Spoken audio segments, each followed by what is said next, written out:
도이치모터스 주가 조작 사건을 수사해온 검찰이 주범인 권오수 전 회장을 1심 선고 2달 만에 다시 불러 조사했습니다.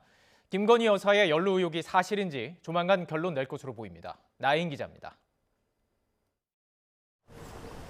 도이치모터스 주가 조작 사건의 주범 권오수 전 회장이 휴일 검찰에서 비공개 소환 조사를 받은 것으로 확인됐습니다. 지난 2월 1심에서 징역 2년에 집행유예 3년, 벌금 3억 원을 선고받은 뒤 처음입니다.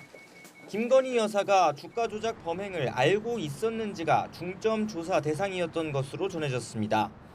검찰은 앞서 권 전 회장과 함께 주가 조작에 가담한 작전 세력도 잇따라 불러 김 여사의 관여 여부를 조사해왔습니다. 주범인 권 전 회장까지 불러 조사한 만큼 조만간 김 여사의 조사 시점과 방식을 결정할 거란 관측이 나옵니다. 김 여사는 앞서 서면 진술서를 통해 주가 조작을 공모하거나 관여한 사실이 없다는 입장을 밝힌 것으로 알려졌습니다.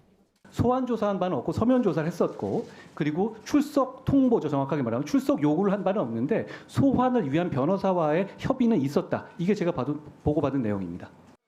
하지만 권 전 회장의 1심 재판부가 김 여사의 일부 계좌도 주가 조작에 동원됐다고 판단하면서 논란은 가라앉지 않았습니다. 2010년 이후 작전 세력과 연을 끊었다던 앞선 해명과 달리 공소시효가 남은 기간에도 동원된 계좌가 있었고, 검찰은 김 여사가 관련 거래 내용을 보고받은 통화녹음도 확보한 것으로 드러났습니다. 물론 이런 사실만으로 김 여사의 공모 여부가 인정되는 건 아닙니다. 결국 자기 계좌가 주가 조작에 동원되는 줄 알고 있었는지가 핵심인데, 이를 뒷받침할 관련자 진술이 얼마나 확보됐느냐가 수사의 관건입니다. 앞서 권 전 회장과 작전 세력들은 모두 법정에서 김 여사 연루 의혹을 부정했습니다.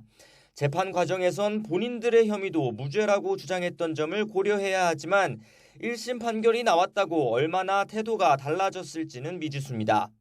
공범으로 기소된 전주 손모 씨가 1심에서 무죄를 받은 점도 또 다른 변수입니다.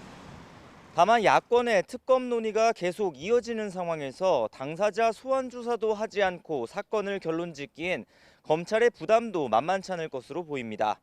YTN 나인입니다.